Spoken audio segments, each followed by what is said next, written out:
Hi வணக்கம். என்னோட Senthil's cuisine பேஜுக்கு வந்ததுக்கு மிக்க நன்றி. இப்போ நம்ம சுரைக்காய் சாம்பார் செய்ய போகிறோம். அதுக்கு தேவையான பொருட்கள் என்னென்னு பார்த்தா, நம்ம சுரைக்காய் ஒரு முழு சுரைக்காய் போட்டுக்கிறேன், 2-3 ட்ரை சில்லி, கொஞ்சம் garlic, curry leaves, green chilli, tomato, 2 tomato, 2 onion, பெரிய ஆனியன் கட் பண்ணது, அப்புறம் சால்ட் நான் போட போகிறேன், ராக் சால்ட்டு, கொஞ்சம் அசப்பொட்டிடா பவுடர், அப்புறம் இதில் நம்ம கொரியாண்டர் பவுடருக்கு, சில்லி பவுடர், தென் குமின் பவுடர், கொஞ்சம் சாம்பார் பவுடரும் போட போகிறோம், தென் டர்மரிக் பவுடர். இதில் ஃபஸ்ட்டு நம்ம தோர் தால் ஒரு சின்ன ஒரு 1/2 கப்பு, ஒரு இதில் கடலை பருப்பும் நான் சேர்த்துக்கிறேன். எனக்கு கொஞ்சம் கெட்டியாக வேணுங்கிறதுக்காக கடலை பருப்பும் ஒரு 1/2 கப் சேர்த்துக்கிறேன். இதில் நம்ம எல்லா அங்கே இருக்கிற அந்த காய்கறி எல்லாம் சேர்த்து நம்ம என்னென்ன போடுறோங்கிறது நான் இப்போ டிஸ்கிரிப்ஷனில் சொல்கிறேன். அந்த பருப்பில் நம்ம ஜாஸ்தியாக தண்ணி விட்டுறக்கூடாது. ஏன்னா சுரைக்காயில் 90% ஆஃப் சுரைக்காயில் வாட்டர் கண்டென்ட் தான் இருக்குது. அதுலேருந்து வாட்டர் வரும். அப்புறம் நம்ம டொமேட்டோ இருக்கிற வாட்டர், தென் ஆனியன் இருக்கிற வாட்டர். அதனால் கொஞ்சம் பருப்பு போட்டு அது மேலே கொஞ்சம் இருக்கிற மாதிரி போட்டு, இப்போ அதில் இப்போ பருப்பு மேலே நம்ம cut onions, cut tomato, garlic, கொஞ்சம் பாதி கார்லிக், அப்புறம் பாதி சில்லி பவுடர், சில்லி. இப்போ நம்ம அதில் ஒரு அரை டீஸ்பூன் டர்மரிக் பவுடர், ஒரு ஸ்பூன் சால்ட்டு, அப்புறம் அசப்பட்டிடா பவுடர், அதாவது பெருங்காய பவுடர், அப்புறம் coriander powder, cumin powder, chilli powder, அப்புறம் கொஞ்சம் சாம்பார் பவுடர் போட்டிருக்கு. இதை நல்லா கலக்கி விட்டு மூடி வச்சு ஒரு விசில் வர வரைக்கும் வேக வைக்கணும். இப்போ இந்த மாதிரி நல்லா கலந்து விட்டுட்டு இப்போ குக்கரை நம்ம மூடி ஒரு விசிலுக்கு வேக வைக்கணும்.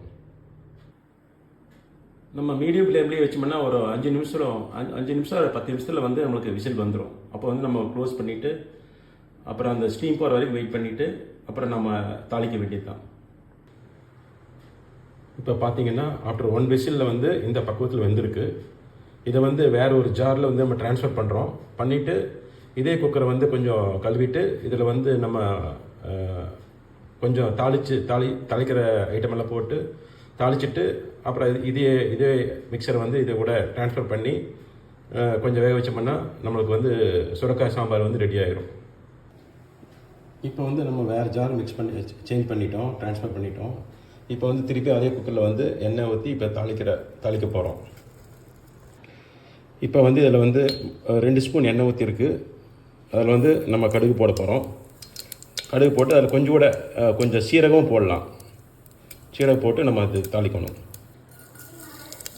இதில் சீரகம் போட்டு போய் தாளிச்சுட்டு then green chilli, red chilli, அப்புறம் நம்ம கொஞ்சம் கார்லிக், வெள்ளை வெங்காயம், தென் இதையும் நம்ம போட்டு தாளிச்சிட்டு நம்ம கறி லீவ்ஸ் போட்டு தாளிச்சிட்டு நம்ம திருப்பியும் அந்த வேக வச்ச சுரைக்காய் சேர்க்க வேண்டியதுதான். இப்போ நம்ம ட்ரான்ஸ்ஃபர் பண்ணியாச்சு. அந்த தாளிச்செல்லாம் அதில் நம்ம வேக வச்ச சுரைக்காயை போட்டாச்சு. இந்த டைமில் நம்ம கொஞ்சம் சால்ட் எல்லாம் கரெக்டாக இருக்குதுன்னு பார்த்துட்டு தேவையான சால்ட்டு, காரம் எதுவும் போட்டுட்டு கடைசியாக கொரியாண்டர் லீவ்ஸ் போட்டு நம்ம இதை இறக்கி நம்ம சர்வ் பண்ண வேண்டியது தான். Anyway, thank you for coming to my page and வாட்சிங் this video.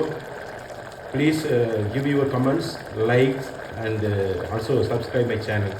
Thank you so much. நான் கொரியாண்டர் ஆட் பண்ணி சால்ட் செக் பண்ணி பார்த்ததுலேருந்து சால்ட் கொஞ்சம் குறைவாக இருந்துச்சு. அதனால் சால்ட் நான் சேர்த்துட்டு இப்போ வேக வச்சுருக்கேன். இப்போ sambar ready to eat. Once again thank you so much for வாட்சிங் this video and please give your subscribe, like and comment. Thank you.